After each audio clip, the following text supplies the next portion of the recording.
Hi everyone. Modi government recently marked 9 years of governance in India. 2014 से 2023 तक BJP government के अंदर India में कई ऐसे ट्रांसफॉर्मेशंस हुए जो कि 2014 से पहले किसी के लिए इमेजिन करना भी बड़ी बात थी। कुछ ऐसे चेंजेस जिसने ना कि सिर्फ भारत बल्कि पूरी दुनिया भर को इंडिया की और इंडिया की पॉलिटिकल लीडरशिप की सराहना करने पे मजबूर कर दिया। चलिए आज जानते हैं 9 major milestones of Modi government in these 9 years of Indian governance. First है Swachh Bharat mission, starting with the basics. Cleanliness और sanitation was a major problem in India, पर 2014 के स्वच्छ भारत मिशन के तहत इस मामले में भारत में काफी बदलाव देखने को मिला। और खास बात यह है कि ये बदलाव सिर्फ सड़कों पे, पब्लिक प्लेसेस पे ही सफाई के फॉर्म में ही नहीं बल्कि करोड़ों लोगों की मानसिकता और व्यवहारों में भी मिला, जिसने जड़ से सैनिटेशन की समस्या को भारत से दूर करने की अहम भूमिका निभाई। तकरीबन 100% रूरल सैनिटेशन कवरेज अचीव किया गया और 10.28 करोड़ टॉयलेट्स कंस्ट्रक्ट करे गए पूरे भारत में। इस मिशन में 30 करोड़ से भी ज्यादा लोगों ने पार्टिसिपेट किया और 6,03,175 गांवों को ODF यानी ओपन डेफिकेशन फ्री घोषित किया गया। सेकेंड है मेक इन इंडिया एंड आत्मनिर्भर Bharat. Over the time and based on it's lessons Bharat को आत्मनिर्भरता की वैल्यू और भारतीयों का पोटेंशियल समझ आने लग गया और एक रेजिलेंट इकोनॉमी और नव भारत के निर्माण की नींव रखी गई मेक इन इंडिया इनिशिएटिव और 2020 के आत्मनिर्भर भारत के प्रयास से।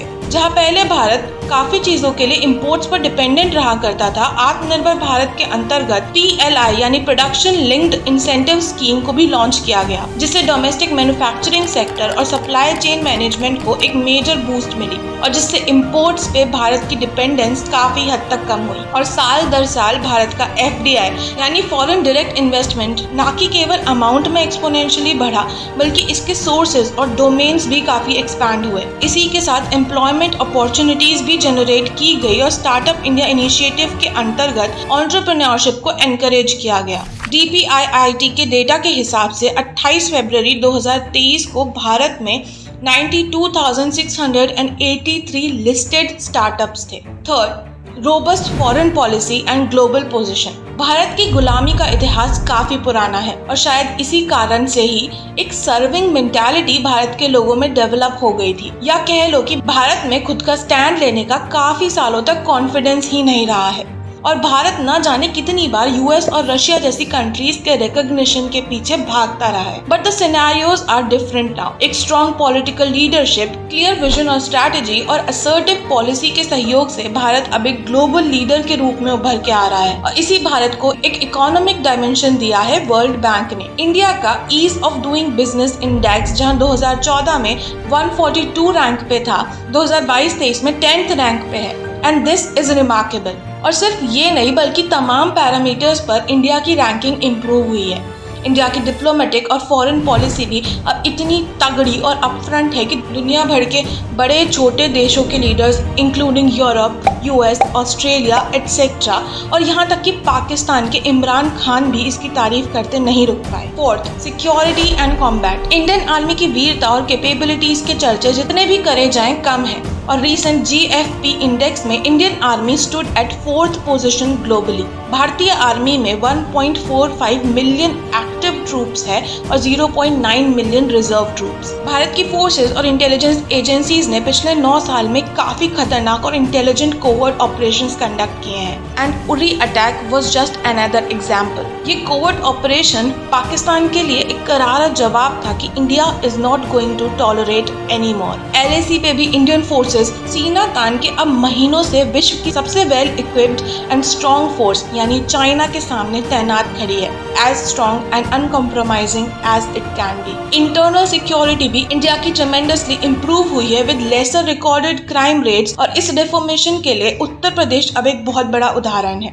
Fifth, landmark administrative decisions. पिछले 9 सालों में कई ऐसे हिस्टोरिक डिसीजंस लिए गए हैं जो सालों से बस कॉन्स्पिरेसी और कंट्रोवर्सी के बीच झूल रहे थे। कुछ ऐसे डिसीजंस जिन्होंने देश को हिला डाला। सच कहूं तो ऐसे डिसीजंस को ड्राइव करने के लिए 56 इंच की छाती ही चाहिए होती है। ऐसे तमाम डिसीजंस में से कुछ हैं। फर्स्ट, एब्रोगेशन ऑफ आर्टिकल 370, जिसने पूरे जम्मू एंड कश्मीर इनफैक्ट पूरे भारत की रातों रात काया पलट कर दी और नींव रखी एक डेमोक्रेटिक और प्रॉपर एडमिनिस्ट्रेशन और लॉ एंड ऑर्डर सिस्टम की।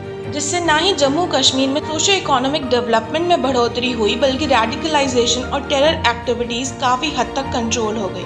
दूसरा था CAA NRC। अब मुझे पता है कि CAA NRC को लेकर देश भर में काफी दंगे हुए और इसके रीजंस तमाम थे। कहीं पॉलिटिकल मिसअंडरस्टैंडिंग्स कारण बनी और कहीं डर्टी पॉलिटिक्स। ऑल्दो ये एक्ट अभी इम्प्लीमेंट नहीं हुआ है, लेकिन ये एक लैंडमार्क लॉ है जो कि नेशनल सिक्योरिटी को प्रोटेक्ट करेगा और परसिक्यूटेड माइनॉरिटीज, लेजिटिमेट रेफ्यूजीज और नेबरिंग कंट्रीज के लिए भी बेनिफिशियल साबित होगा। Well, before anyone starts to teach secularism, I request you to study in detail about the law. तीसरा ऐसा ऐतिहासिक डिसीजन था बाबरी मस्जिद डिमोलिशन केस वर्डिक्ट। अब ये एक एडमिनिस्ट्रेटिव डिसीजन तो नहीं था, लेकिन एक ऐसा वर्डिक्ट जरूर था जिसने 20 साल से चली आ रही हिंदू मुसलमान की लड़ाई को एक अंजाम दिया। और सैडली इन 20 सालों में न जाने कितनी नफरत धर्म के नाम पे फैलाई गई और कितने कम्युनल राइट्स देश भर में हुए, एंड जिसमें ऑब्वियसली लाइफ एंड प्रॉपर्टी का भारी मात्रा में नुकसान हुआ।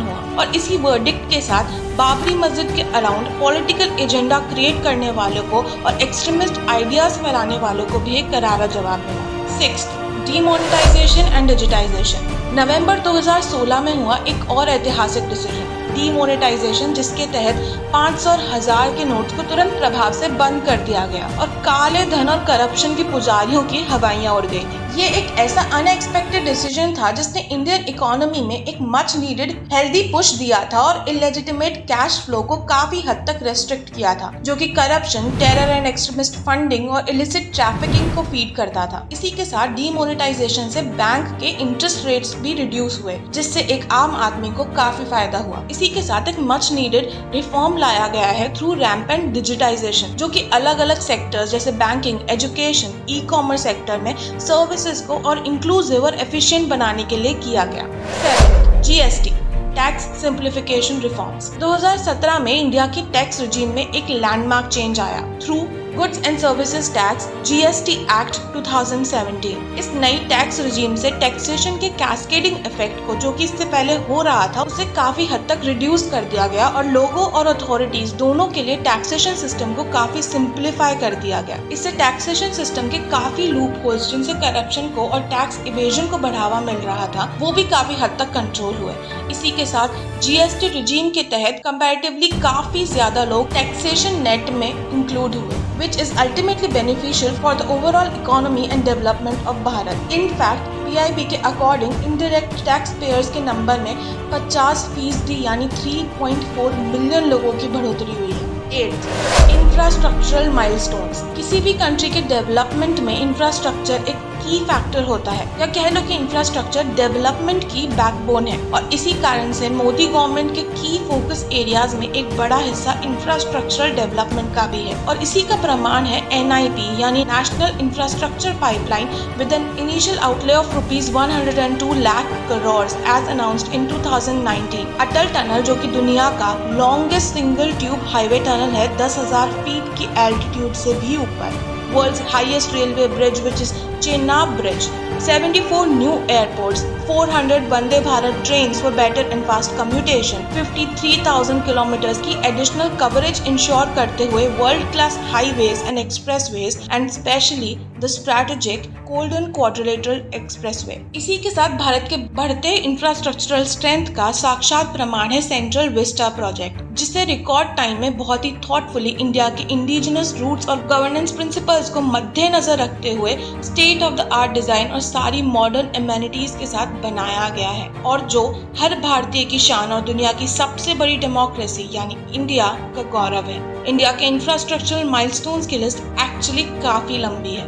9. Covid pandemic handling. कोविड-19 पैंडेमिक ने सिर्फ भारत को ही नहीं बल्कि पूरी दुनिया को हिला दिया। Words won't do any justice but it was a dreadful situation, और इस सिचुएशन से भी सही और टाइमली स्टेप्स लेके दुनिया की सेकंड मोस्ट पॉपुलेटेड कंट्री यानी इंडिया जिस तरह से उभर के आई वो काबिले तारीफ था, और इसलिए दुनिया भर की countries and even United Nations appreciated the recovery approach and response of India. In fact India का कोविड रिस्पॉन्स दुनिया के तमाम डेवलप्ड कंट्रीज से ज्यादा बेहतरीन और रेजिलिएंट था। ये मैं नहीं कह रही, ये कहा है हमारी प्रेसिडेंट द्रौपदी मुर्मू जी ने। जब दुनिया की सारी कंट्रीज ने अपने दरवाजे अपने खुद के सिटीजन्स के लिए बंद कर दिए थे, तब भी India kept carrying out repatriation missions proper measures के साथ।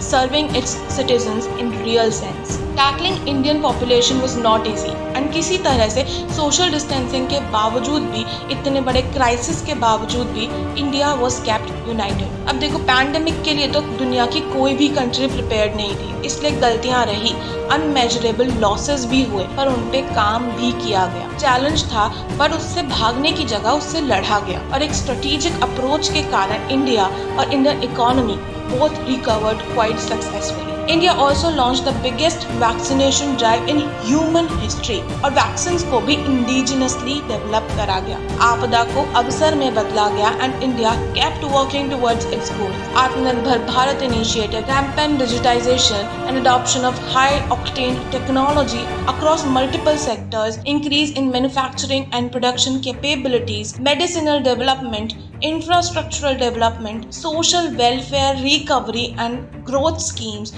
कोविड पैंडेमिक ने इंडिया की ग्रोथ की स्पीड कम जरूर की पर रोक नहीं पाया। हाँ, this video definitely did not cover all of it और टाइम रेस्ट्रिक्शंस के चलते कई पहलू और फैक्ट्स भी यहाँ इंक्लूड नहीं हो पाए। मोदी गवर्नमेंट के 9 इयर्स में शॉर्टकमिंग्स रही, but as of now let's appreciate the good things keeping in mind that there is a long journey ahead. ऐसा नहीं था कि इंडिया एक परफेक्शनिस्ट पाथवे पे चल रहा था, लेकिन हाँ, India has witnessed a ट्रेमेंडस change across sectors and around all the edges of time.